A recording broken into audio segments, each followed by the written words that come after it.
Alhamdulillah, segala puji bagi Allah Subhanahu wa ta'ala yang telah banyak sekali melimpahkan kepada kita nikmat pemberian. Allah berikan kepada kita kesehatan, Allah berikan kepada kita waktu luang, dan Allah berikan kepada kita kemauan untuk sama-sama berkumpul di rumahnya, mendekatkan diri kita kepadanya, melaksanakan kewajiban yang Allah perintahkan kepada kita, yaitu adalah salat maghrib. Terlebih lagi kita laksanakan di rumahnya Allah, di masjid. Tidak gampang untuk menjadi seseorang yang mau memenuhi undangan Allah melalui azan-azan yang dikumandangkan. Lebih banyak mereka yang pura-pura tidak tahu dan tetap berdiam diri di rumah dengan alasan macam-macam. Tapi alhamdulillah, kita tidak seperti itu. Itu karunia dari Allah.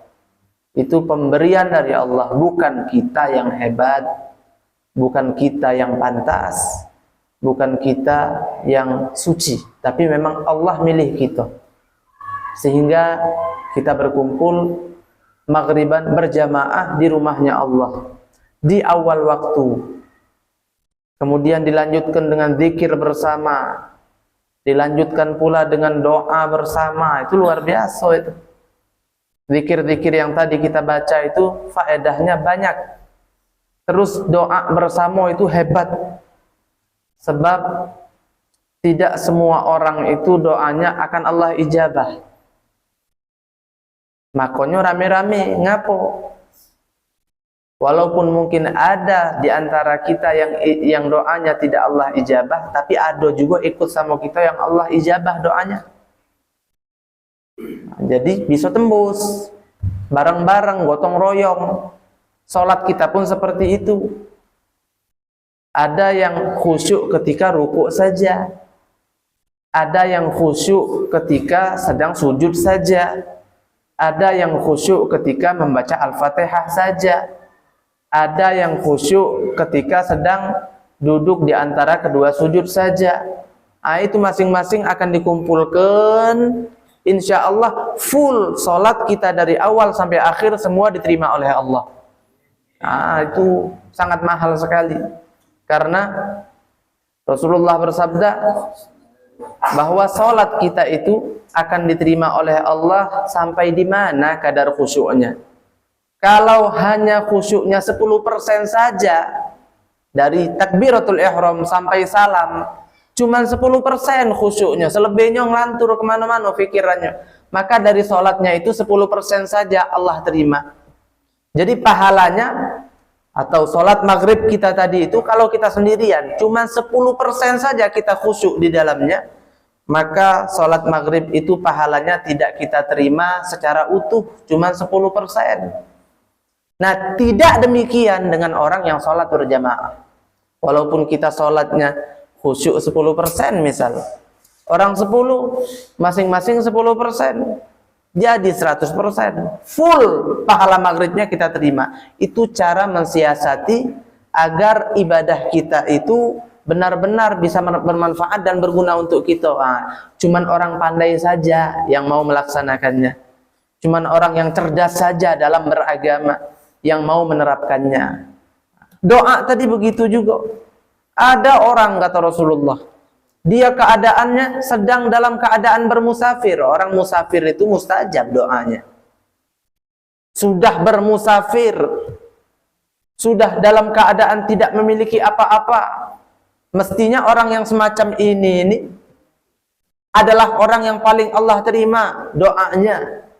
Tapi masyrabuhu haram, ma'kaluhu haram, wa malbasuhu haram, wa ghudhiya bil haram. Makan minumnya haram, tapi sayang sekali kata Nabi, pakaiannya haram. Walaupun sehelai benang saja dari pakaian kenakan itu berasal dari uang yang haram.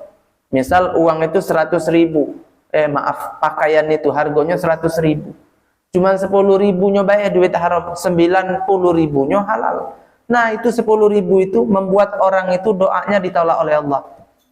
Dia menangislah, ya Rabbi, ya Rabbi, ya Rabbi, kata Rasulullah, menangis sejadi-jadinya, memanggil nama Allah, berdoa dengan ini dan itu, minta macam-macam kepada Allah. Mestinya Allah ijabah, tapi gara-gara pakaiannya tidak halal, minumannya tidak halal, makanannya tidak halal, maka doanya Allah tolak mentah-mentah. Nah, kita sekarang tidak bisa nak pastikan kalau pakaian yang kita pakai ini 100% murni dari uang yang halal, tidak bisa pastikan.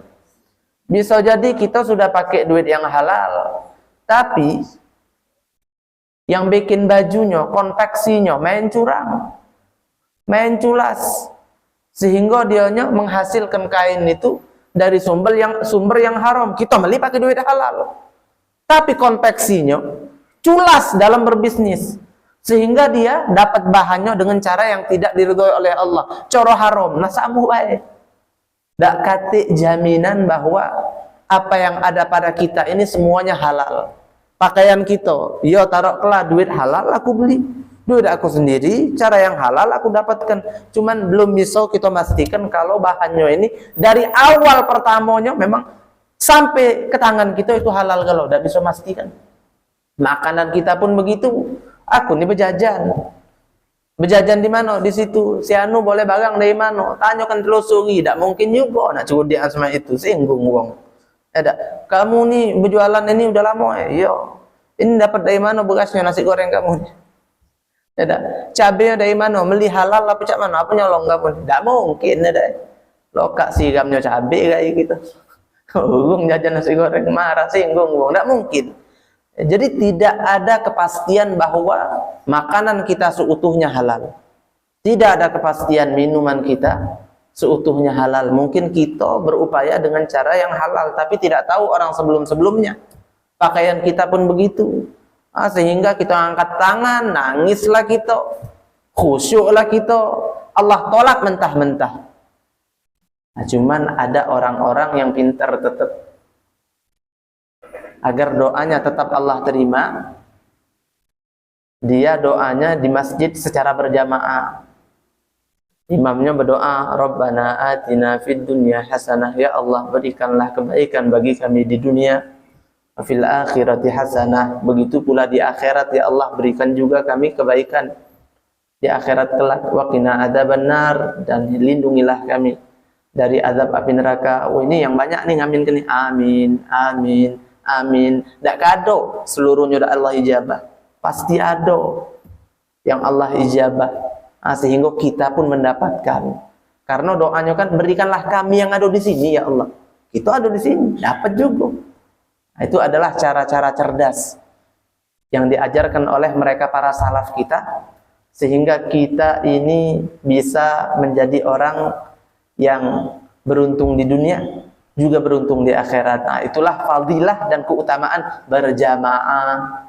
Makanya kalau ada orang ngomong apa doa rame-rame itu sudah tidak usah didengarkan. Katik larangannya udah katik. Ngapui doa keras-keras rame-rame ngaminkan, tidak katik larangannya itu dalam agama kita. Tidak ada. Bahkan kalau kita lihat dari persepsi yang baru saja kita jelaskan, ya malah bagus. Malah bagus. Para sahabat Nabi itu mereka berkumpul berkelompok-kelompok di masjidnya Rasulullah. Kita pernah, bahkan mungkin sering kita dengar kisah ini.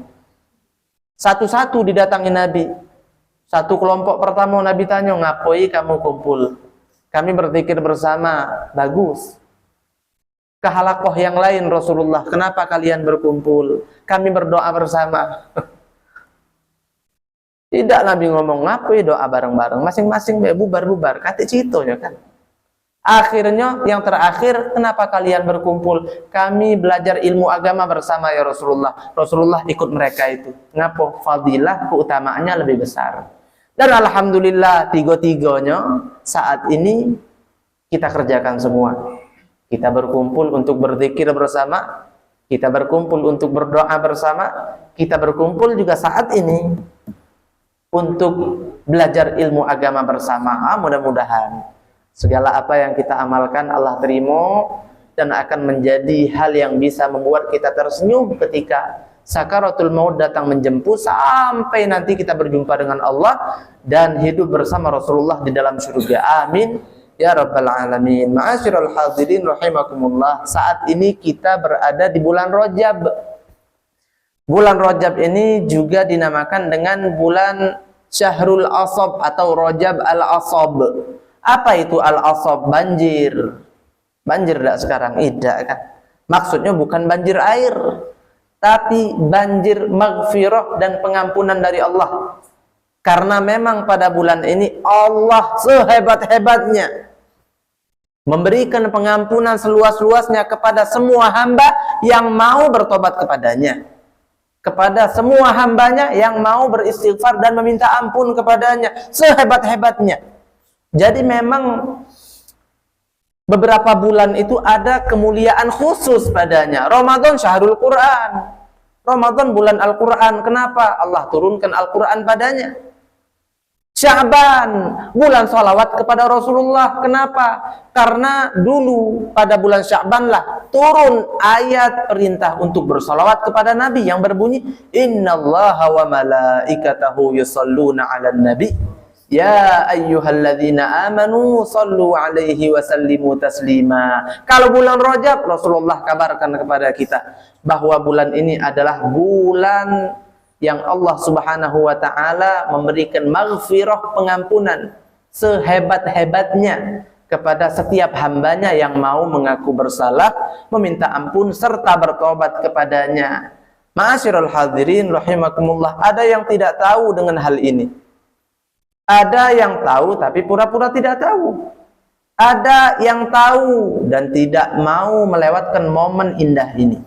Sehingga pagi dia istighfar, siang dia istighfar, sore dia istighfar, malam dia istighfar, Rabbighfirli warhamni wa tub alayya. Di atas motor, Rabbighfirli warhamni wa tub alayya. Di toko lagi jago, belum ada pelanggan datang, Rabbighfirli warhamni wa tub alayya. Nunggu iqamat salat, Rabbighfirli warhamni wa tub alayya. Jalan ke masjid, Rabbighfirli warhamni wa tub alayya. Dibaca sebanyak-banyaknya. Ngaku banyak dosa. Kalau kita ini menjadi pendosa, itu wajar. Karena di dalam Al-Quran tidak ada Allah menuturkan, kamu jangan berbuat dosa, kamu tidak boleh berbuat dosa, kamu itu harus suci, tidak boleh satu dosa pun kalian kerjakan. Tidak ada itu dalam Al-Quran. Silahkan cari. Janganlah kalian itu menjadi orang yang berdosa. Tidak ada. Kenapa? Karena al-insan mahallul khata' wan nisyan. Manusia memanglah tempat kesalahan dan tempat kelalaian. Untuk tidak pernah melakukan dosa, tidak mampu kita. Kecuali mereka para rasul dan para anbiya yang memang Allah jaga. Kalau bukan mereka, maka kita tidak bisa untuk terlepas dari dosa. Ada yang banyak dosanya, ada yang sedikit, ada yang hanya pernah melakukan dan tak pernah dia kembali mengulanginya. Itu yang hebat. Adapun yang tidak pernah berdosa, tidak ada.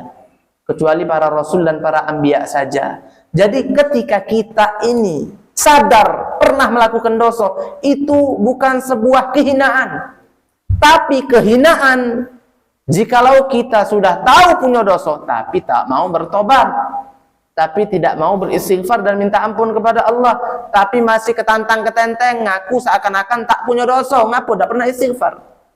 Itu yang akan Allah hinakan. Yang salah itu. Nah, jadi ketika kita pernah melakukan perbuatan dosa, itu bukan sebuah kehinaan, tapi kehinaan yang sangat hebat sekali. Jikalau kita tidak pernah mau mengaku berdosa dan tidak mau beristighfar serta bertobat kepada Allah Subhanahu wa taala. Allah tuh sayang sama kita. Makanya Allah berikan bagi kita bulan Rajab ini biar kita beristighfar. Jadi momen khusus istighfar setiap hari. Bulan apapun, hari apapun, Rasulullah pun berkata, Inilah astaghfirullah fi kulli yaumin sab'ina marrah. Saya ini, kata Nabi Rasulullah, dosa apa? Istighfar setiap hari, kata beliau, 70 kali saya. Dalam riwayat lain 100 kali. Apa dia dosa pernah digawekan Nabi? Tidak pernah. Itu ngajarkan ke kita. Aku saja yang tak pernah berdosa lagi istighfar. Kalau kamu harus lebih lagi. Kurang lebih seperti itu yang kita pahami dari hadis tersebut. Ala kulli hal, jadi istighfar itu jangan nunggu rojab saja. Tapi kalau sudah rojab datang, manfaatkan sebaik-baiknya momen yang Allah berikan kepada kita ini. Ma'asyiral hadirin rahimakumullah. Allah sayang ke kita. Tidak ada orang yang siang hari berdosa terus tak bisa makan di siang hari itu. Tidak ada orang yang melakukan dosa di malam hari terus Allah tak berikan tidur baginya di malam itu. Tidak ada. Maksiat siang hari, siang itulah makan lemak dia. Maksiat malam hari, malam itulah tidurnya nyak ngiler pula bangun kesiangan. Oh. Masih bisa. Itu bukti Allah sayang masih sama kita. Dan ketika kita mau menuju rumah Allah, tidak Allah cegah. Walaupun kita belum tobat, belum istighfar, Allah tak pandang dosa kita. Allah biarkan kita masuk ke dalam rumahnya dan kembali merengek pengampunan darinya. Karena itu yang Allah pengen memang. Dan Allah tetap mengakui kita sebagai hambanya. Sebagai hambanya tetap Allah akui. Allah berfirman, "Qul ya ibadiyalladzina asrafu ala anfusihim la taqnatu min rahmatillah." Wahai para hambaku, kata Allah, yang telah banyak berbuat dosa, janganlah kalian berputus asa dari rahmatku. Innallaha yaghfiru dzunuba jami'a. Allah sudi untuk mengampuni segala dosa, apapun dosa tersebut. Kecuali kalau syirik ya, dalam ayat yang lain. Jadi, dalam konteks ayat tadi, di awal kalimatnya, Qul ya ibadi, wahai para hambaku. Orang-orang yang sudah banyak dosanya tadi, tetap Allah katakan dan Allah panggil mereka dengan sebutan, wahai para hambaku. Tetap. Artinya apa? Dengan kalimat yang sangat sopan sekali, tetap Allah panggil. Bukan Allah panggil dengan, wahai para pendosa, wahai para pendusta, wahai orang-orang yang sering berbuat keji. Tidak, tidak. Tetap Allah panggil, wahai hamba-hambaku. Wah, itu dia kasih sayang Allah. Allah cemooh pun tidak. Tetap Allah santun. Allah pilih kata-kata yang santun. Yang dari situ Allah Subhanahu wa taala memberitahu kepada kita, aku nih tetap ngayomi kamu. Aku tak benci kepada kamu. Aku tetap ingin kalian kembali kepadaku. Itu dia. Itulah Allah Subhanahu wa taala. Betul lah. Kalau setiap surah Al-Qur'an itu dibuka dengan kata-kata Bismillahirrahmanirrahim. Betul. Allah Rahman. Allah Maha Pengasih. Allah Rahim.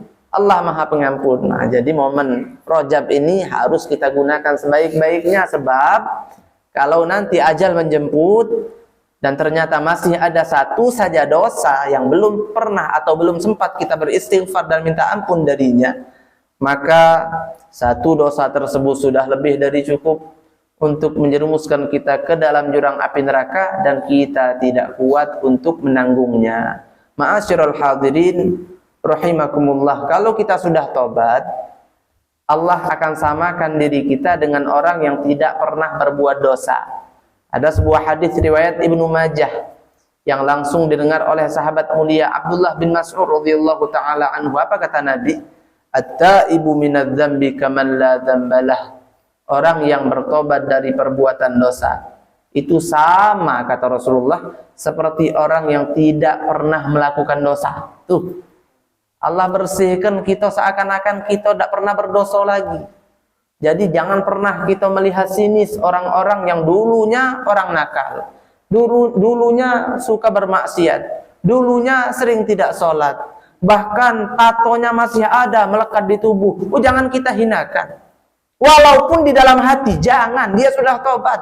Orang yang tobat, Allah samakan dirinya, kata Rasulullah, seperti orang yang tidak pernah berbuat dosa sama sekali, seperti bayi yang baru lahir dari perut ibunya. Itu kehebatan dari orang yang mau bertobat kepada Allah. Kalau kita salah kepada makhluk, kita mengecewakan makhluk, itu kita minta maaf ke dia, dia hilang marahnya ke kita.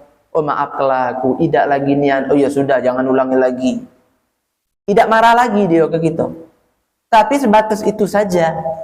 Kalau Allah, bukan Allah sekedar tidak marah lagi kepada kita ketika kita meminta maaf kepadanya dan bertobat kepadanya, justru Allah jadi cinta ke kita. Kalau makhluk tidak ada yang seperti itu. Kita salah ke dia, dia marah ke kita. Kita minta maaf ke dia, dia jadi cinta ke kita. Tidak ada itu. Kecuali kalau cinta lama bersemi kembali. Itu judulnya muda-mudi, itu lain lagi. Ya. Tapi kalau Allah Subhanahu wa Ta'ala, ketika kita bermaksiat, Allah marah, Allah murka, Allah tak sudi dengan kita. Ketika kita bertobat, bukan lagi Allah hilang marahnya, tapi Allah justru menjadi cinta kepada kita. Dalam surah At-Taubah Allah berfirman, Innallaha yuhibbut tawwabin. Maaf, itu di dalam surah Al-Baqarah. Innallaha yuhibbut tawwabin. Allah cinta kepada orang yang sering bertaubat kepadanya. Jadi jangan pernah kita mengaku suci terus setiap hari kita taubat ke Allah, karena kita ini kadang-kadang melakukan perbuatan yang mengandung unsur dosa tapi kita tidak nyadar. Coba kita pikir-pikir, atau kita mulai dulu dari sebuah kisah Sayyidah Aisyah dan Rasulullah. Kita lihat, ini beberapa kali pernah kita angkat kisah ini. Biar kita ingat kembali bahwa Sayyidah Aisyah itu pernah duduk suatu hari bersama Nabi. Akhirnya lewat di hadapan mereka berdua seorang sahabat Nabi mengenakan pakaian yang kurang pantas di fisiknya, kekecilan. Sayyidah Aisyah spontan bae nyeplos, tidak sengaja, spontan keceplos. Ya Rasulullah, baju ini kekecilan kayaknya, kurang pantas di badannya. Aisyah, stop. Kata Rasulullah, jangan teruskan. Kau tahu, andai kata dosa daripada perkataanmu barusan tadi dicemplungkan ke lautan luas, maka lautan luas itu warnanya akan menghitam, baunya akan membusuk. Omongan segitu baik lah. Kalau kita mungkin komentar, dia biasa baik ngomongan itu. Apa berdosa ngomong cek itu baik? Lah benar yang diomongkan, lah benar tuh lah ghibah. Kalau salah fitnah. Nah, dzikruka akhaka bima yakrah. Menyebut suatu hal yang ada pada saudaramu, yang jikalau itu disebut, dia akan marah dan tidak senang. Di belakang dia, itu ghibah. Satu sajalah kita koreksi diri kita, tidak usah kemana-mana. Lidah kita. Mungkin sehari-hari yang lebih parah dari itu kita katakan kadang-kadang. Terang-terangan nih, nyahat-nyahat ke orang lain, di hadapan orang yang lain lagi, itu pun mungkin lebih dari 3 kali seumur hidup kita ngawikinya. Sedikit setiap hari, waliyadzubillah. Jikalau perkataan Sayyidah Aisyah yang sepertinya tidak apa-apa sih omongan itu biasa nih ya, tapi kata Rasulullah dosanya sangat besar sekali. Jadi ayo kita kiaskan, kita jadikan tolak ukur bagi kita, kira-kira perkataan yang semacam itu atau lebih dari situ, waliyadzubillah, menjadi obrolan sehari-hari atau tidak. Kalau iya, maka lidah kita baik sudah natangkan malapetaka yang besar. Dosanya besar, dosa lidah baik. Belum atau zaman ini. Sulit nih nyaku mato zaman ini. Sudah bersingitan dalam rumah, aduh handphone. Kuotanya murah. Layarnya semakin besar baik sekarang. Kuotanya atau internetnya semakin hebat baik, dari 3G ke 4G. Dari 4G sudah nak ke 5G pula, ini 5G. Kacau ini, yang muda-muda nih kesian jadi, apalagi yang masih bujang kan. Jadi itu mato, kalau keluar perempuan tidak pakai hijab, itu kita lihat berdosa. Kecuali kalau kita lihat sekali langsung tutup, astagfirullah, tidak ngulang, stop di situ. Tidak nutup kan rapat, bukan genggang aja ini. Jadi itu yang pertama. Dan kalau kita tidak ingkar orang perempuan itu buka aurat, kita tidak ingkar, itulah dosa lagi. Lah bukti kalau kita tidak punya iman. Kata Rasulullah, jikalau engkau melihat kemungkaran, ya termasuk kemungkaran perempuan tidak berhijab, kita lihat, maka cegah. Kalau tidak bisa mencegah dengan tindakan, maka cegah dengan nasihat perkataan. Jikalau tidak bisa mencegah dengan tindakan, juga tidak bisa dengan perkataan nasihat, maka minimal ingkarlah dalam hati. Oh ya Allah, ngapo dia dibuka aurat kayak ini. Kalau tidak ada, itu pun tidak ada. Ingkar saja tidak dalam hati, maka berarti imannya tidak ada. Karena kata Rasulullah, Dzalika adhaful iman. Yang bisa ingkar dalam hati saja berarti imannya sangat lemah, kata Rasulullah. Kalau sudah ingkar saja tidak, berarti bukan lagi sangat lemah imannya, tak punya iman, wal iyadzubillah. Keislaman itu hanya fisik. Keimanan itulah yang akan menjadikan keislaman kita menjadi penyelamat. Keislaman itu hanya fisik. Salat kita tapi hati kita tidak betul, percuma. Zakat kita tapi hati kita tidak betul, percuma. Puasa tapi hati kita tidak betul, percuma. Keislaman dijalankan dengan sepenuh hati, itulah yang akan menimbulkan keimanan. Orang beriman inilah yang bakal selamat di akhirat. Qad aflahal mu'minun, kata Allah, bukan muslimun. Sungguh telah beruntung orang-orang yang beriman, kata Allah Subhanahu wa taala. Jadi keislaman itu atau rukun Islam yang 5 itu adalah proses untuk menumbuhkan benih keimanan kepada Allah dengan cara dikerjakan sepenuh hati. Keimanan itulah yang akan membuat kita dekat dengan Allah. Hati kita bisa beribadah. Kalau baru Islam saja, fisik kita baru ibadah. Salat tak khusyuk, itu baru muslim. Sedekah tak ikhlas, itu baru muslim. Zakat tapi masih menggerutu dalam hati, nyayang-nyayangkan duit yang dibutuhkan untuk bayar zakat, itu baru muslim saja. Ibadahnya baru fisik, tidak lebih. Hatinya belum beribadah kepada Allah.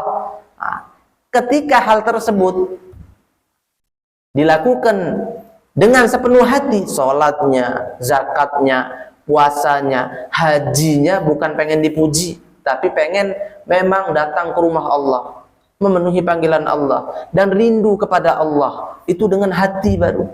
Oh, baru setelah itu akan tumbuh benih-benih keimanan, yang mana iman tersebutlah akan membuat kita selamat di akhirat kelak. Ma'asyiral hadirin rahimakumullah.